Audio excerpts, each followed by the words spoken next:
하나님은 영이시니 예배하는 자가 영과 진리로 예배할지니라. 아멘. 다 함께 일어나셔서 찬송가 29장으로 하나님께 영광 돌리겠습니다.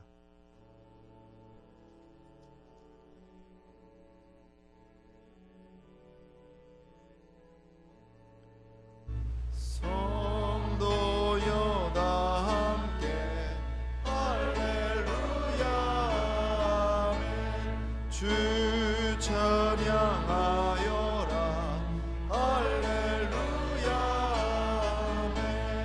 그보다 앞에서 택하신 은혜를 다 찬송하여라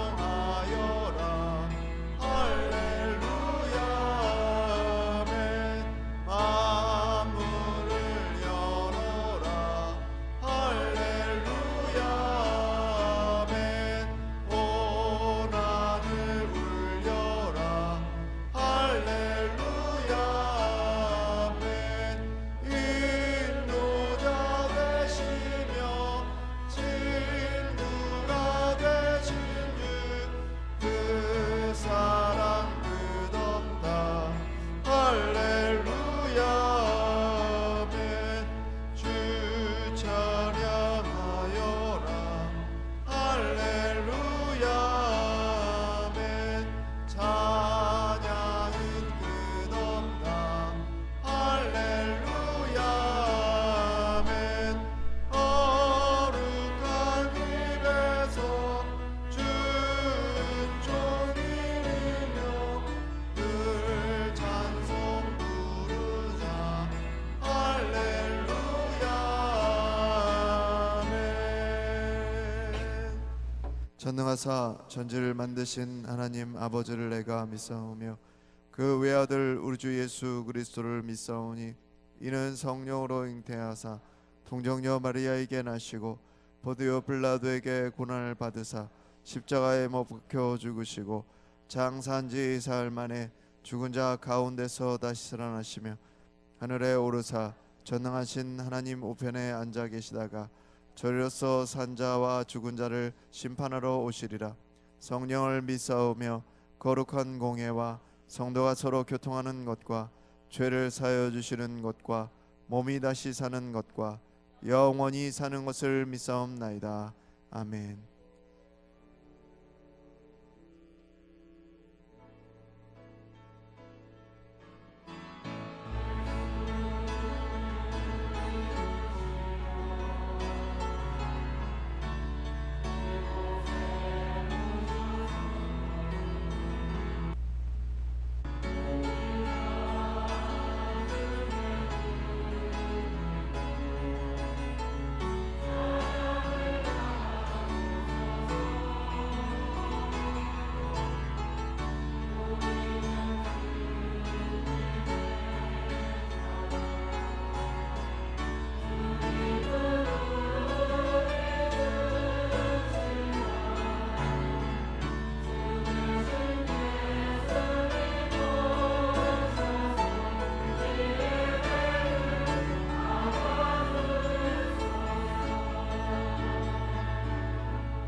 길이요 진리요 생명 되신 하나님 아버지, 풍성한 결실의 계절을 허락하시고 아름다운 자연을 주시니 감사합니다.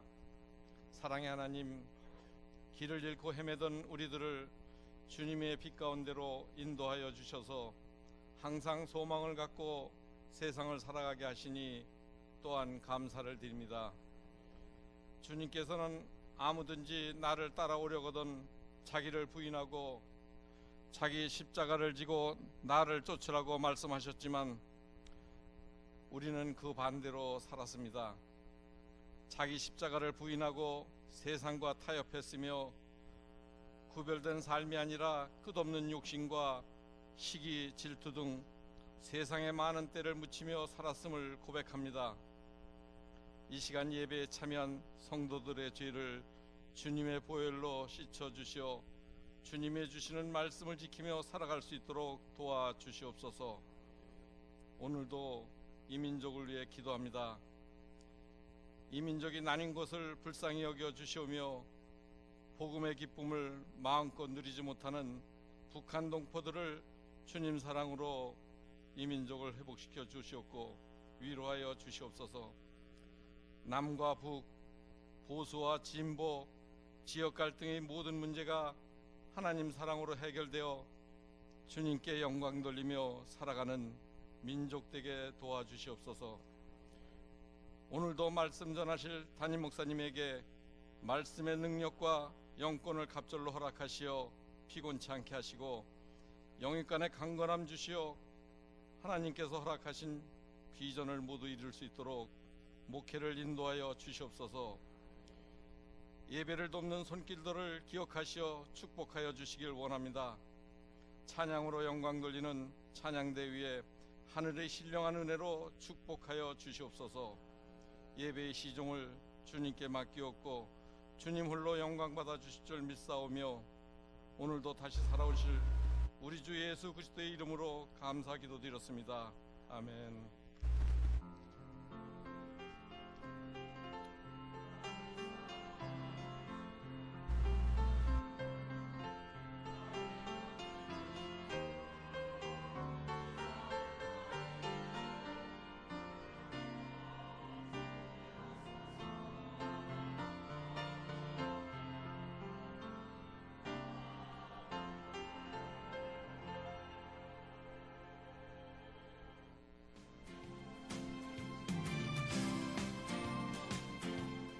평안하여 든든히 서가는 교회 온누리교회 2016년 10월 넷째 주 소식을 전해드리겠습니다.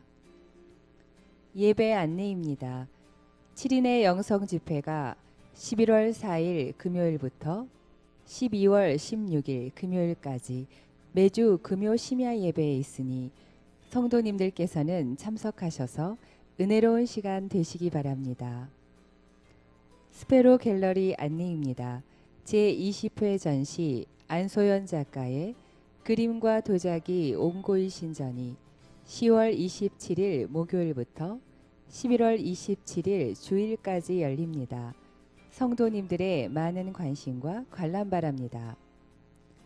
담임 목사님 일정 안내입니다. 담임 목사님께서 10월 24일 월요일부터 27일 목요일까지 중국 선교지를 방문하십니다. 은혜로운 여정을 위한 성도님들의 많은 기도 바랍니다. 기타 각 선교의 사업 안내, 원래회 모임 안내 및 교우 동정은 주보를 참고하시기 바랍니다. 감사로 영광을 돌리는 한 주간이 되시길 바라며 이상 온누리 소식이었습니다.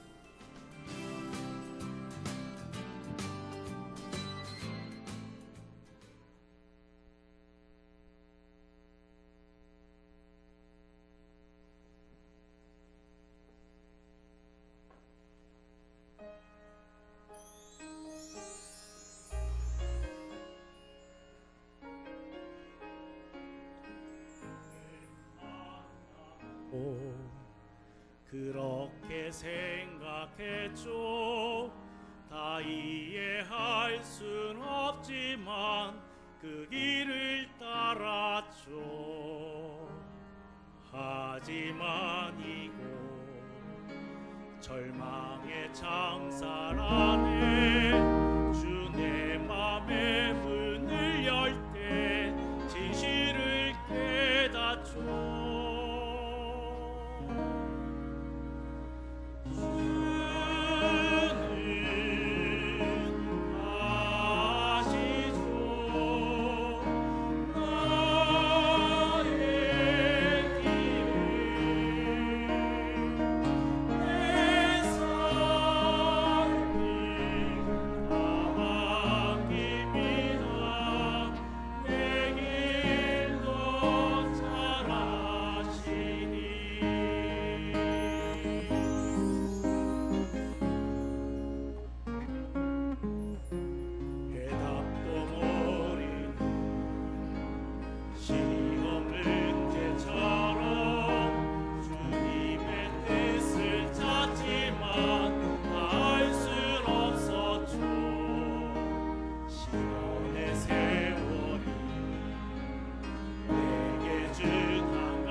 오늘 주시는 하나님의 말씀 시편 37편 3절에서 9절의 말씀입니다.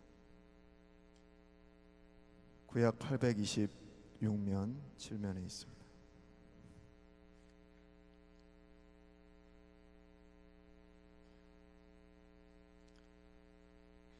시편 37편 3절에서 9절의 말씀 제가 봉독하겠습니다.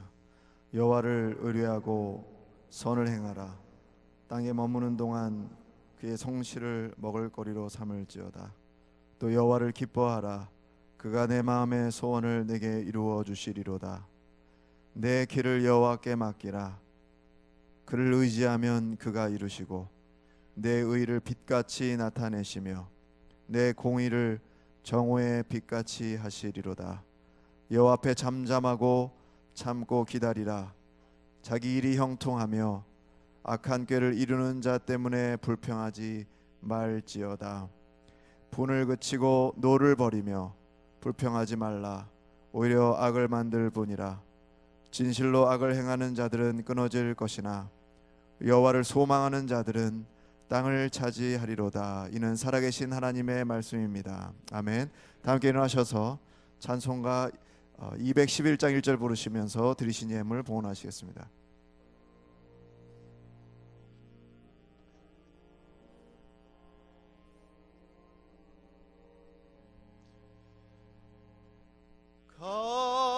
값비싼 양유를 주께 드린 막달라 마리아 본받아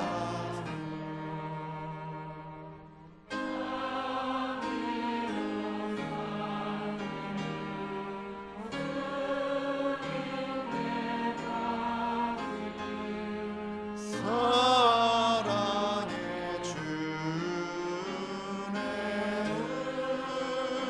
흐림께 아멘.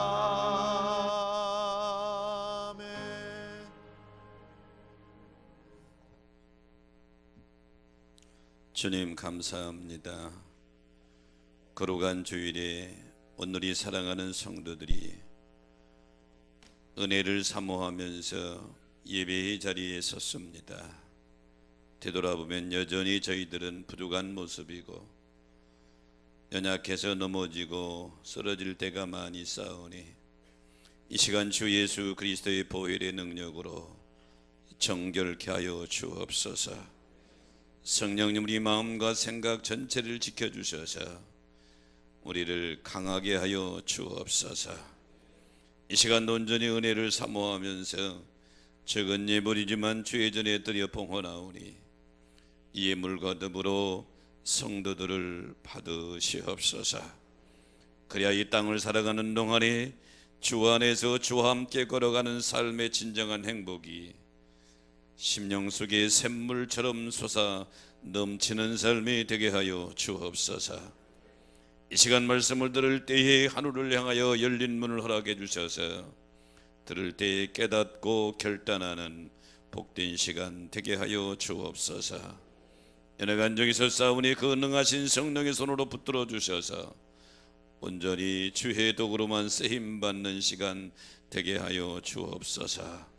예배 전체를 주의 손에 의지하오며 다시 오실 예수 그리스도의 이름으로 간절히 기원하옵나이다.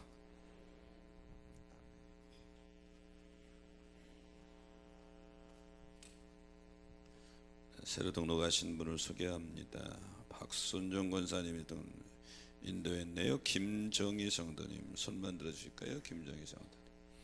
예, 뒤에 계시고요. 김전래 권사님 인도했습니다. 이승분 성도님 어디 계신가요? 손만 들어주실까요? 예, 이쪽에 계시네요. 환영하는 노래 한번 부탁합니다.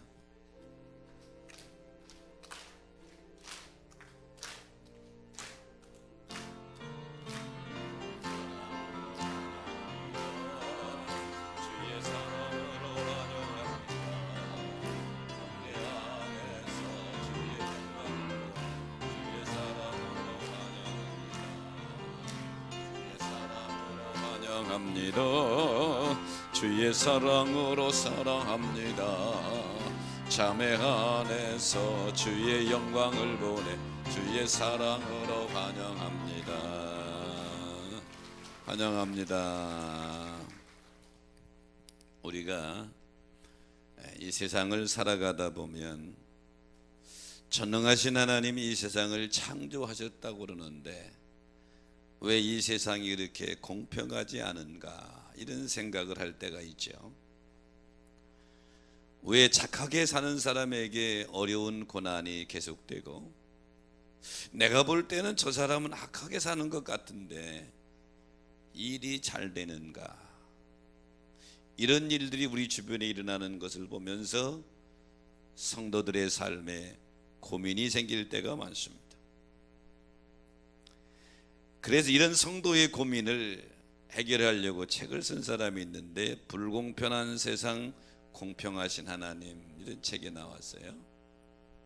이 책에서 공평과 불공평은 우리 사람의 관점에서, 우리 관점에서 보고 평가해서는 안 된다. 이 저자는 하나님이 시각에서 보아야 된다. 그러면서 예를 들기를 하나님 마음에 합하다고 하는 다윗도 고난의 삶이 계속되었고, 하나님이 늘 함께 하신 요셉도 그가 총독이 되기 전까지 많은 고난을 겪었다. 그러므로 진정한 성공이라고 하는 것은 하나님이 함께하는 것이 진정한 성공이고 그리고 형통이다. 세상적인 관점으로 보아서는 절대로 안 된다 하는 것이 이 책의 결론인 것입니다. 오늘 본문의 주인공인 다윗도 하나님이 계신데 세상이 왜 이렇게 불공평한가, 왜 이렇게 어지러운가, 이런 번민에 빠졌던 사람이 다윗입니다. 그러나 그가 하나님의 은혜를 깨닫고 악인의 형통 때문에 불평하지 말라, 그럼 또 불평 만들 뿐이다 계속 언급하고 있죠. 즉 부조리한 현실은 계속되지만 하나님의 섭리 또한 계속되어져서 결과적으로는 하나님의 공의의 심판이 있을 것이다. 그러므로 성도들은 악인의 형통을 불평하지 말고 인내로서 하나님의 공의를 기다려라. 믿음의 삶이라고 하는 것은 하나님을 기쁘시게 하는 삶인데, 하나님을 기쁘시게 하는 삶을 살아가다 보면 하나님이 내 마음의 소원을 이루어 주신다. 저는 그래 오늘 본문의 말씀을 가지고 마음의 소원을 이루는 삶, 이런 제목을 잡았는데요. 마음의 소원을 이루는 삶의 첫째는 여호와를 의뢰해야 합니다. 오늘 본문 3절에 보니까 여호와를 의뢰하여 선을 행하라, 땅에 거하며 그의 성실로 식물을 삼을지어다, 이렇게 말씀하고 있죠. 여기 의뢰하라고 하는 말엔 원문에 바타흐라고 하는 단어를 썼는데 이 단어의 뜻은 속으로 들어간다, 이런 뜻입니다. 즉 이 말씀을 다시 재해석한다면 하나님을 의뢰하라 하는 말씀은 하나님 속으로 들어가라, 그것이 신뢰하는 것이고 그것이 믿음이다.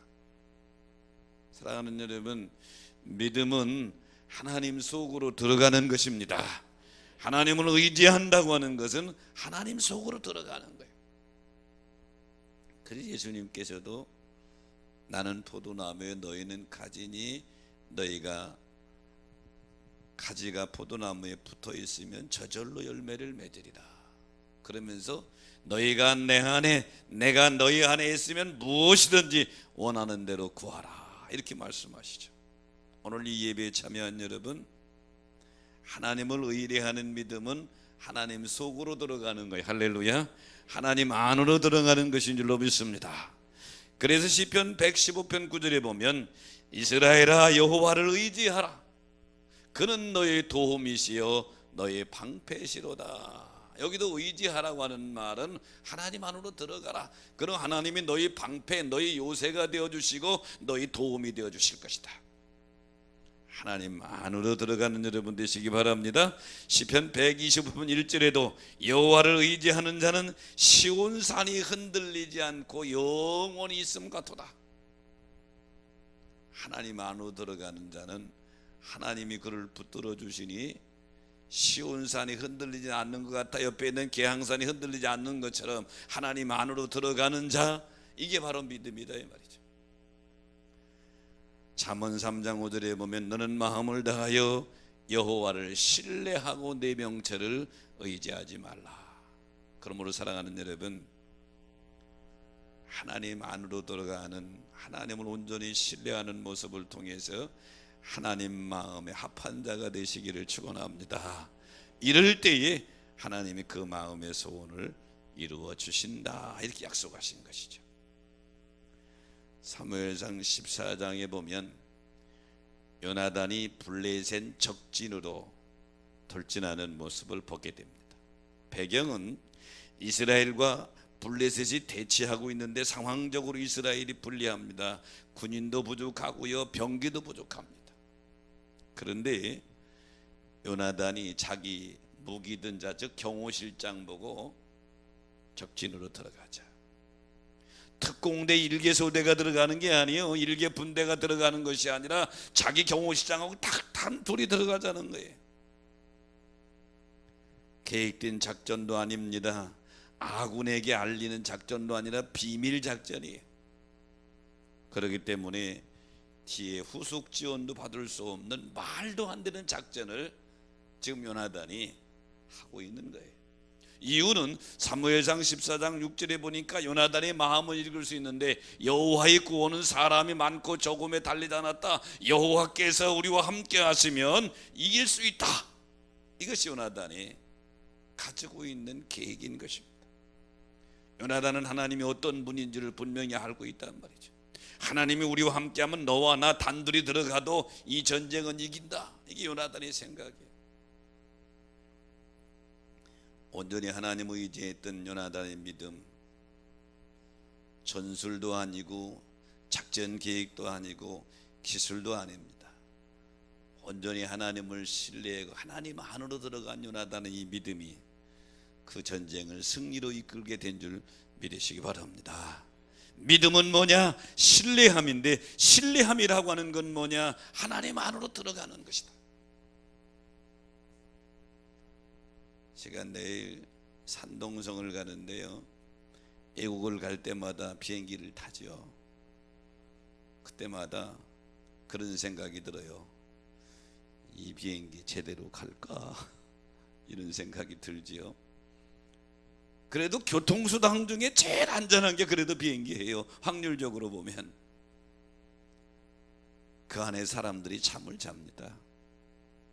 커피도 마시고요, 영화도 보고요, 전혀 걱정하는 사람이 없어요. 왜 그럴까요?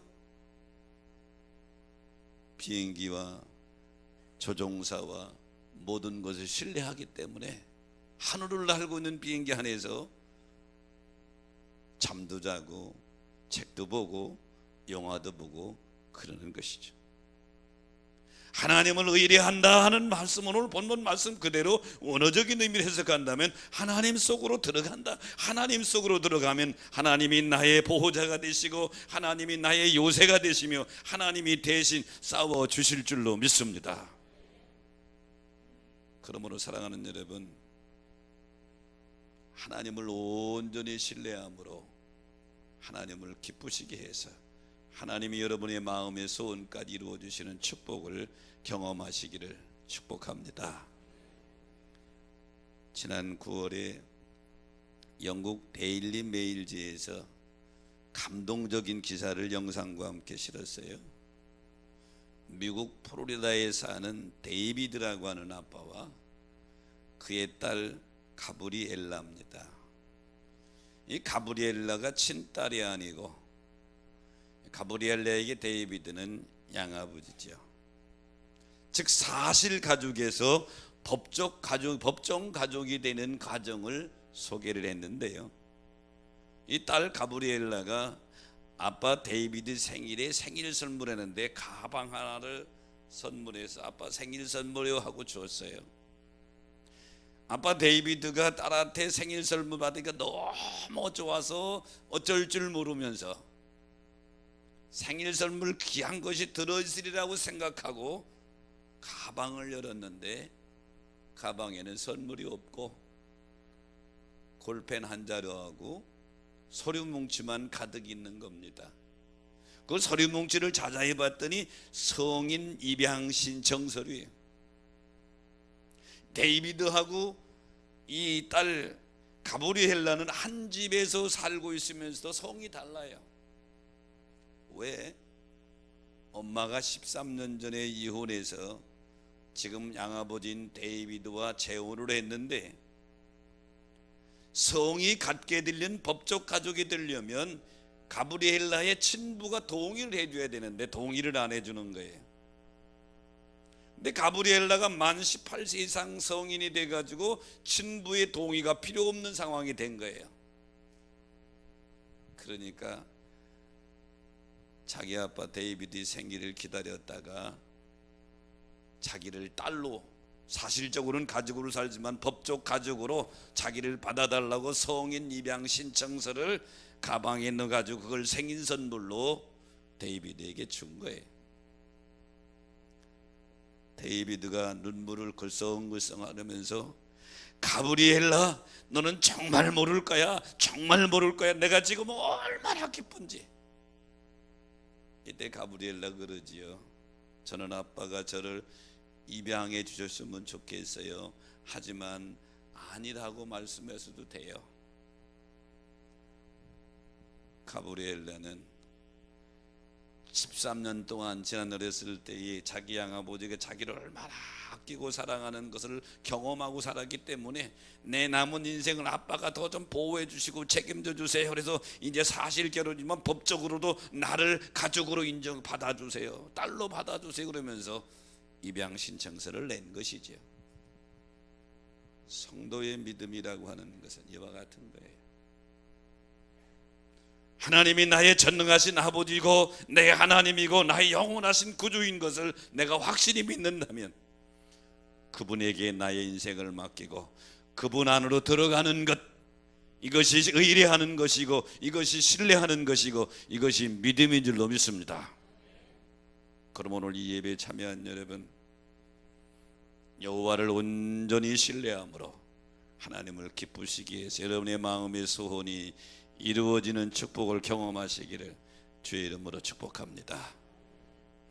마음의 소원을 이루는 삶의 두 번째는 길을 여호와께 맡겨야 합니다. 오늘 5절에 보니까 너희 길을 여호와께 맡기라, 저를 의지하면 저가 이루시고 이렇게 말씀했는데, 여기서 길이라고 하는 단어, 데레크라고 하는 단어를 썼는데요, 우리가 생각하는 저런 너도 길이 아니라 인생 전체를 가리키는 것입니다.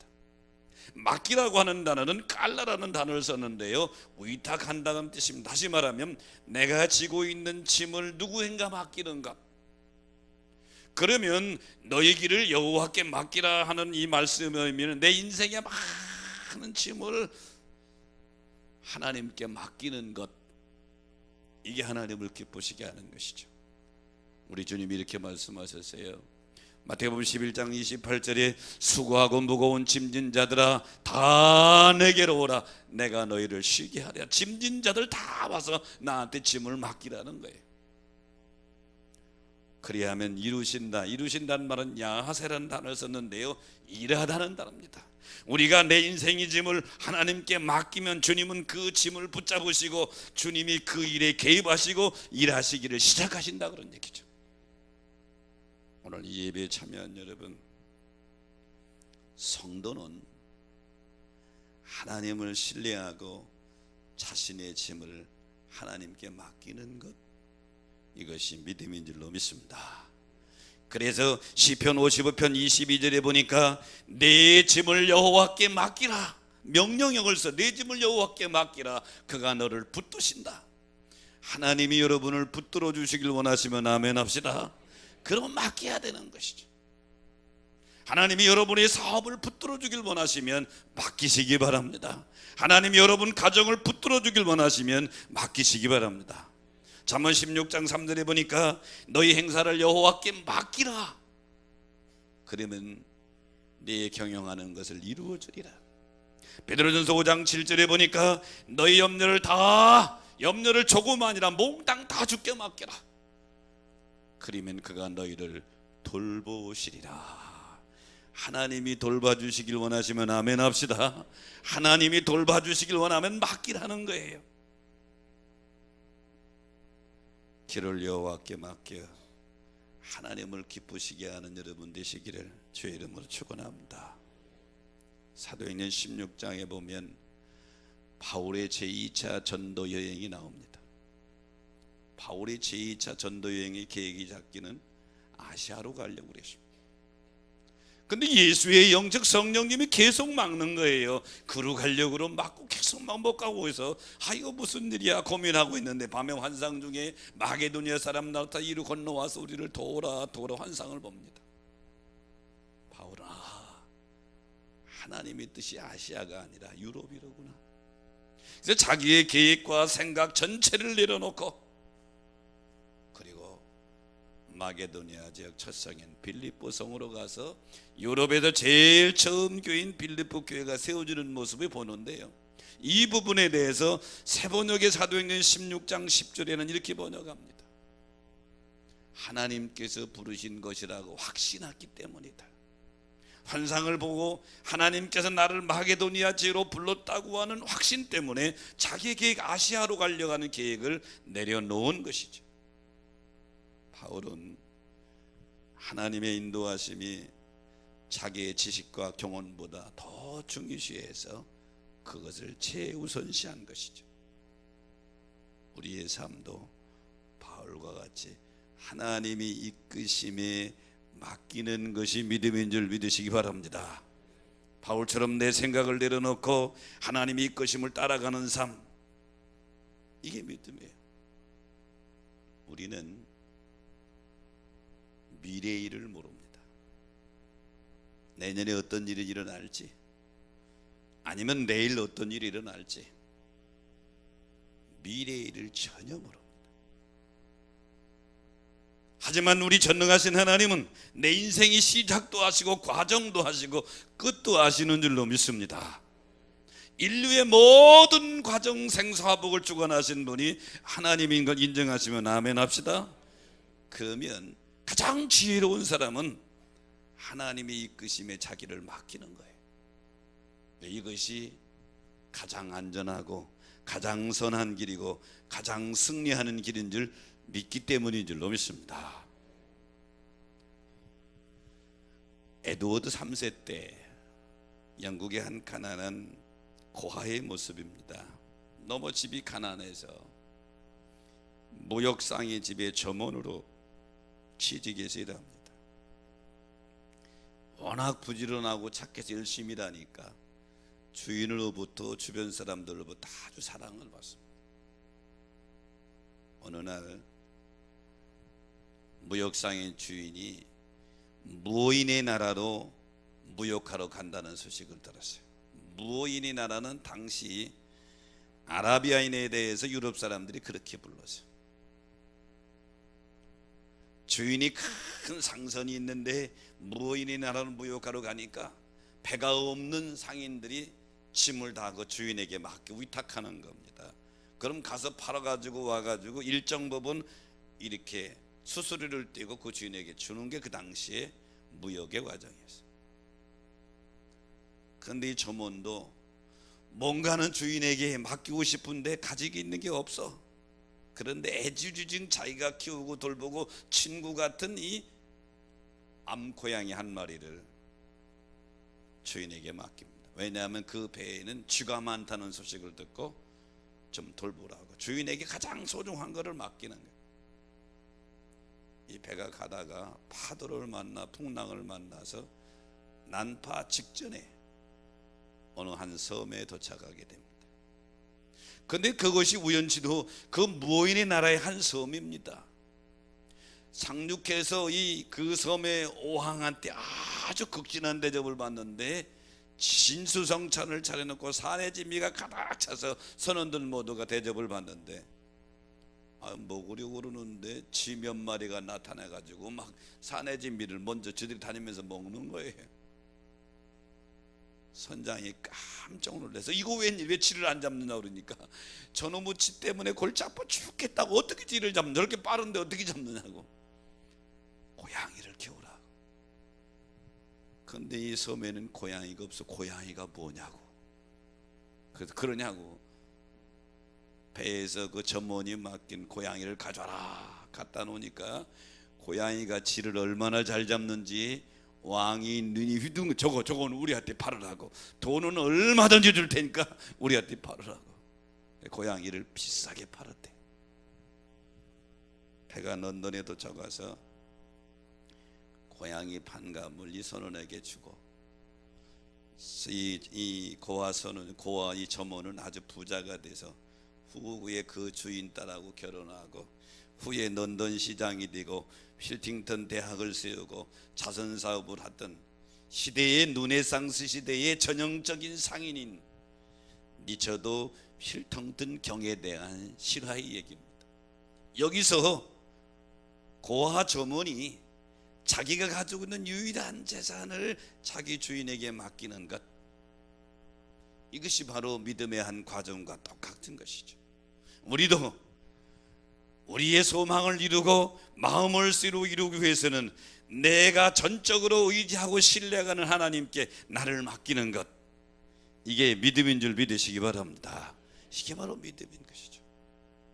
사랑하는 여러분,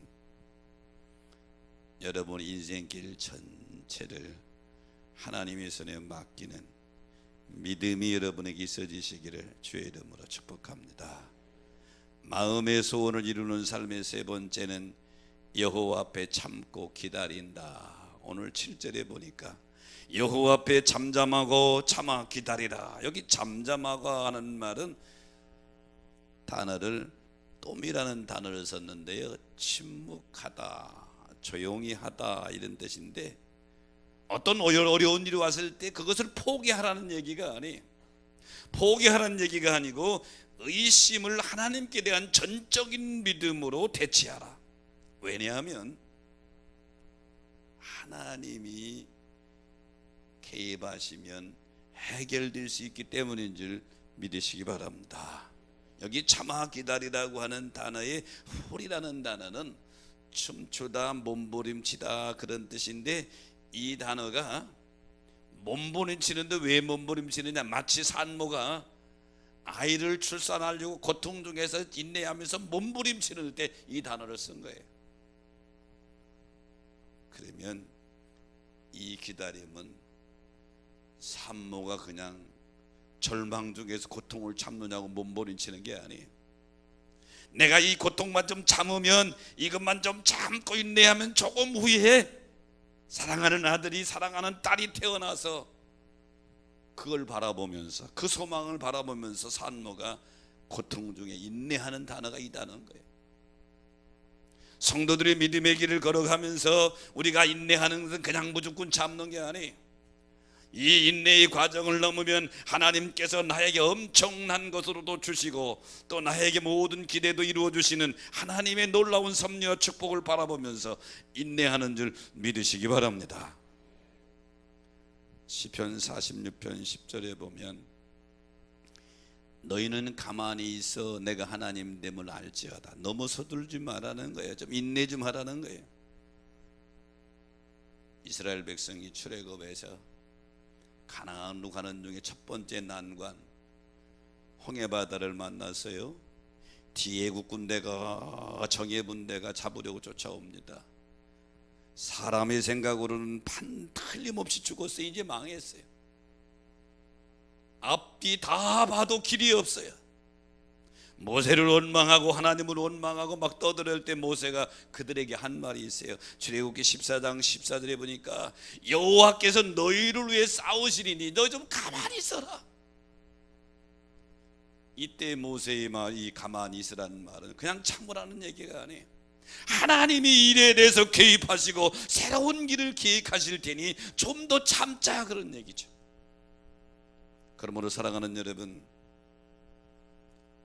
오늘 본문에서 마음의 소원을 이루고 하나님을 기쁘시게 하려면 우리 그리스도인들에게 필요한 것은 인내라고 하는 것이죠. 시편 25편 5절에 다윗은 주는 내 구원의 하나님이시니 내가 종일 주를 기다리나이다 그랬어요. 오늘 이 예배에 참여한 여러분, 신앙에는 인내가 없이는 열매가 없는 거예요. 인내함으로 풍성한 열매를 거두는 여러분 되기를 축복합니다. 마가복음 5장에 보면 희당장 야이로가 자기 다 죽어가는 딸을 가지고 예수님, 딸 문제를 가지고 예수님 앞에 나옵니다. 당시 유대 희당장은 유대 공동체에서 인정받는 그러한 지역 유지입니다. 근데 예수님 앞에 나와서 마가복음 5장 22절 이하에 보니까 예수님 발 아래 엎드려서 간구합니다.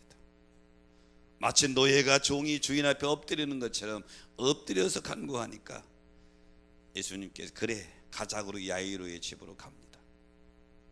가는 과정 속에 또 한 사람이 등장합니다. 이 여인은 12년 동안 혈류병으로 고생하는 여인이에요.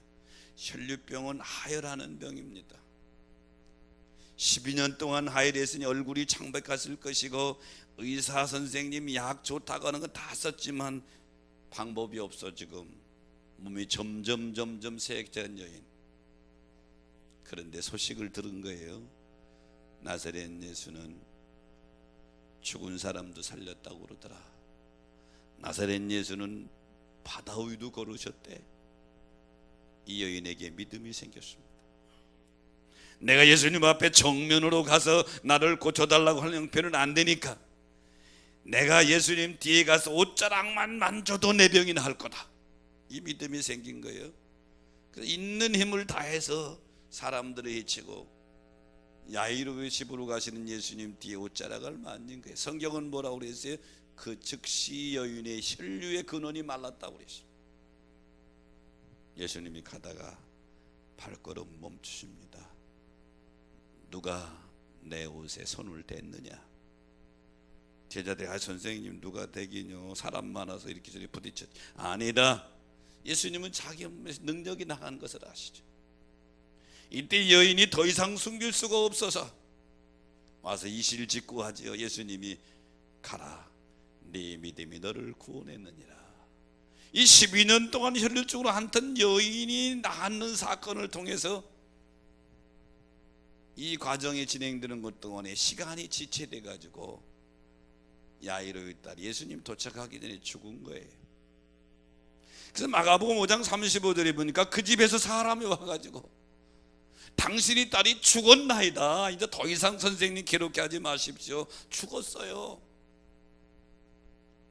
야이로가 얼마나 얼굴이 창백했을까요? 얼마나 절맹했을까요? 예수님이 두려워하지 말고 믿기만 하라. 그리고 그냥 그 야이로의 집으로 가시죠. 죽은 야이로의 딸의 방에 들어가서 달리다고 소녀야 내가 네게 말하노니 일어나라. 이 말씀 한마디에 죽은 소녀가 살아납니다. 이 사건을 통해서 예수 그리스도는 온 생명의 주인, 그 주인이신 것을 드러내자면 또 하나 주인공이 야이로입니다. 지금 예수님을 어떻게 모시고 지금 자기 집으로 급히 가는데 12년 동안 혈류증 마른 이 여인 때문에 지금 지체된 거예요. 빨리 가야 되는데 선생님 빨리 가시죠. 빨리 가시죠. 한 번도 재촉하지 않았어요. 왜냐하면 야이로는 예수님이 일하고 계심을 믿고 기다리는 줄로 믿습니다. 재촉하지 않고 주님께서 일하시도록 믿고 기다렸을 때 주님이 야이로의 믿음을 보시고 그 딸을 살려주셨죠. 신앙이라고 하는 건 뭐냐? 주님을 믿고 기다리는 인내가 성숙한 신앙인 줄 믿으시기 바랍니다. 유럽을 평정했던 나폴레옹이요, 별명이 있는데 나폴레옹 별명이 뭔 줄 알아요? 유럽을 지배한 프랑스 꼬마 사령관이 나폴레옹의 별명이에요. 꼬마 사령관. 나폴레옹은 전쟁 영웅입니다. 저가 참전했던 모든 전쟁은 다 이겼다고 그래요. 전쟁, 현대전의 개념을 바꾼 천재 군사 전략가가 나폴레옹. 프랑스 황제가 됐습니다.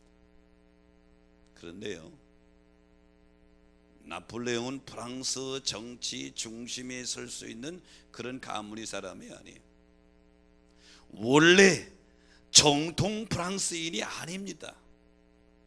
나폴레옹은 프랑스 식민지인 토스카나 출신입니다. 정통 프랑스인이 아닌 토스카나 출신이라 프랑스 정치 중심에 서기에는 뭔가 2% 부족한 사람, 이게 나폴레옹. 나폴레옹은 뒷배경으로 정치 중심에 쓴 게 아니라 자기 실력으로 중심에 서고 황제가 된 거예요. 황제가 된 후에 신하들에게 자신의 성공의 비결에 대해서 나폴레옹은 이렇게 말했어요. 최후의 승리는 인내하는 사람에게 돌아간다. 인내하는 것에서 운명이 좌우되고 성공이 결정된다. 승리는 가장 많이 인내하는 자에게 주어지는 선물이다. 이게 자기 신하들에게 자기가 성공한 비결을 한마디로 요약한다면 인내지요. 오늘 본문의 다윗도 처음에는 주변에 일어나는 불평등한 요소들을 보면서 악한 사람이 잘되고 선한 사람이 고난당하는 불평등한 일을 보면서 불평했을 거예요. 하지만 하나님의 섭리와 진리를 깨닫고 나서는 다윗도 여호와 앞에 참고 기다리는 인내를 우리에게 증언해 주고 있는 것이죠. 사랑하는 여러분, 우리의 삶, 믿음의 과정, 세상의 삶도 그렇지만 특히 믿음의 삶에 인내가 없이는, 거룩한 인내가 없이는 열매가 없는 거예요. 가을 지금 결실의 계절이라고 그러죠. 들녘에 나가면 무르익은 벼가 다 추수가 되어가고 있고 과일 나온마다 과일들이 주렁주렁 해서 다 익어 있어요. 지금 저 과일, 저 벼가 익은 알고게 된 것은 지금 모습이 아니에요. 몇 달 전에 심어서, 과일나무는 몇 년 전에 심어서 그것이 자라고 성장해서 꽃이 피고 열매가 맺고 점점 커서 결실하게 되는 거예요. 만약에 농부가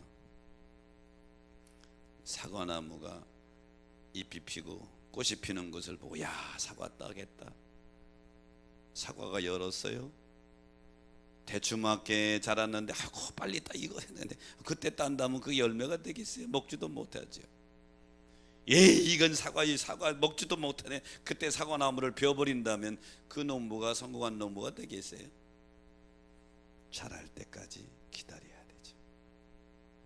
본문 시편 37편에 자기 신앙을 고백한 다윗은 15살쯤 돼서 사무엘 선자로부터 이스라엘의 2대 왕으로 기름 부음 받았어요.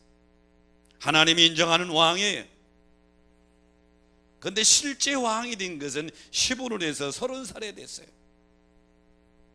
그 10년 넘는 세월은 어떻게 했죠? 10년 넘는 15년, 약 15년 세월은 사울 왕이 시구를 받아서 계속 도망다니는 삶을 살았어요. 여기저기 생명 위기를 느끼면서 도망다니는 삶을 살았어요. 그때 얼마나 힘들었겠어요. 다윗이 자기 얘기요. 사울 왕한테 잘못한 게 없어요. 이 나라와 민족한테 잘못한 게 오직 골리앗을 물리쳐서 나라를 위기에서 구한 것밖에 없는데 지금 죽음의 위기 속에 도망다녀요. 악한 사울 왕은 왕 노릇하며 잘 살고 있어요. 다윗이 25살쯤 돼서 아휴, 하나님이 어디 계시냐, 내 인생 끝이다 그러고 자살했더라면 다윗의 인생 거기서 끝났겠죠. 하나님이 일하시는 것을 믿고 끝까지 인내했더니 하나님이 때가 되매 그를 들어서 성군을 삼아 주신 줄 믿으시기 바랍니다. 다윗만 아니에요. 요셉도 17살에 잘못한 거 없어요. 아버지 야곱의 심부름 갖다가 형들이 요셉을 저 애굽의 노예로 팔았어요. 억울하죠. 요셉도 애굽의 총리가 된 것은 30살에 됐죠. 13년 동안 죽을 고생했는데 끝까지 인내했더니, 그래서 여기 참고 기다린다고 한 원문의 뜻이 마치 산모가 아기를 출산하는 그 고통 중에서 참고 출산의 기쁨을 기다리는 것처럼 그렇게 기다리라는 거예요. 오늘 이 말씀을 기억하시면서 거룩한 인내가 저와 여러분의 성품이 되시기를 축원합니다. 거룩한 인내가 없이는 이루어지는 것이 없다. 오늘 다윗은 4절에서 결론적으로 그렇게 말하죠. 또 여호와를 기뻐하라. 또라고 하는 말, 또 여호와를 기뻐하라. 저가 내 마음의 소원을 이루어 주리라. 어떻게 하는 것이 여호와를 기쁘게 하는 것이냐? 여호와를 의뢰하라. 여호와 속으로 들어가라. 하나님 속으로 들어가라. 길을 여호와께 맡겨라. 내 인생의 짐을 하나님께 맡겨라. 그리고 거룩한 인내로 참고 기다리면 때가 되면 들어 쓰실 줄로 믿습니다. 이루어 주실 줄로 믿습니다. 그런 축복을 경험하는 주인공들 되시기를 주의 이름으로 축복합니다. 말씀 생각하시면서 우리 찬양하며 결단합니다.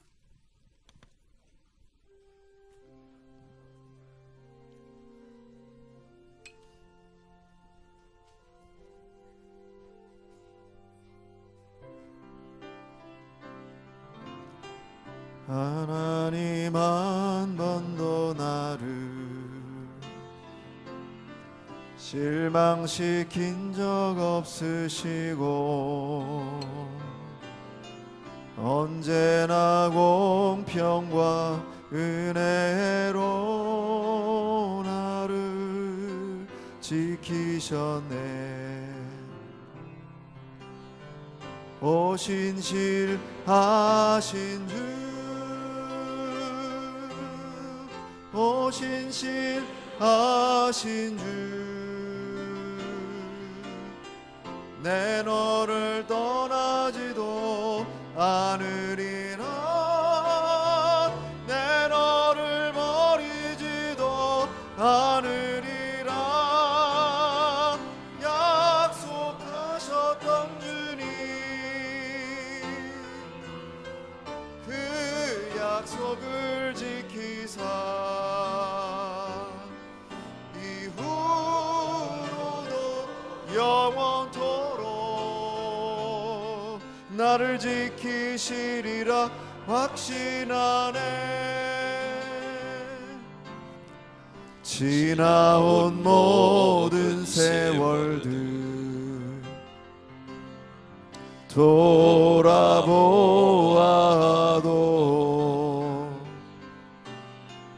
그 어느 것 하나 주의 손길 안 미친 것 전혀 없네. 오신실하신 주, 신실하신 주, 내 너를 떠나지도 않으리라. 내 너를 버리지도 않으리라.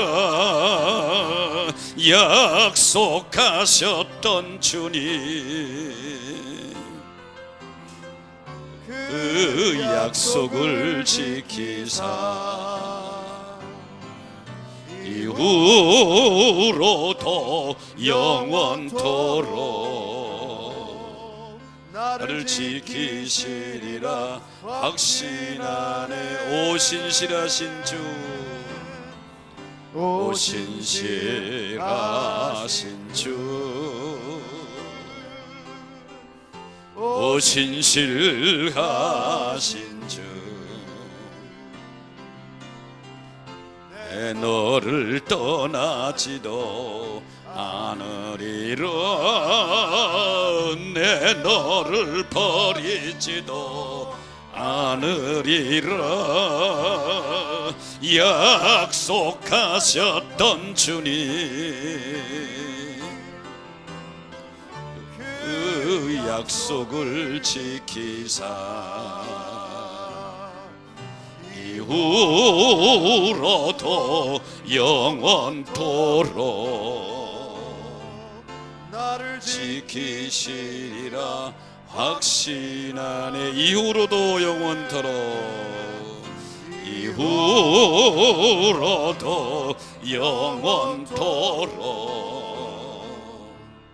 나를 지키시리라 확신하네. 하나님, 우리가 나그네 인생 믿음의 길을 걸어갈 때에 세상에서 우리의 삶의 주변에서 일어나고 벌어지는 일들을 볼 때에 하나님이 계신가, 하나님이 공평하신가, 이런 의구심이 들 때가 있습니다. 오늘 시편 37편의 시편 기자 다윗의 고민과 고통처럼 의인들이 고난을 당하고 악인들이 잘 되는 것을 보면서 이런 번민의 마음이 들 때가 있는데, 사람의 관점에서가 아니라 하나님의 관점에서 보는 눈을 허락해 주시옵시고, 그럼에도 불구하고 하나님의 공의의 심판은 계속되고 있으니 너는 여기에 불평하지 말고 여호와를 기쁘시게 하라. 그러면 저가 내 마음의 소원을 이루어 주시리라고 약속했습니다. 온전 우리의 삶의 초점은 하나님께 기쁨이 되는 데 초점이 맞춰지게 하여 주셔서, 하나님이 기뻐하시는 초점은 하나님을 온전히 의뢰하는 것인데, 모든 상황 속에서 하나님 속으로 주 안으로 들어가게 하여 주시옵시고, 우리가 겪는 인생의 모든 짐들을 내가 지고 절망하지 말고 짐을 주님 품에 맡기게 하여 주시옵시고, 인내가 필요할 때 절망하면서 인내하는 것이 아니라 마치 산모가 출산한 아이의 기쁨을 바라보면서 출산의 고통을 견디는 것처럼 하나님의 승리의 축복을 바라보면서 거룩한 인내가 우리 성도들에게 있게 하여 주시옵소서.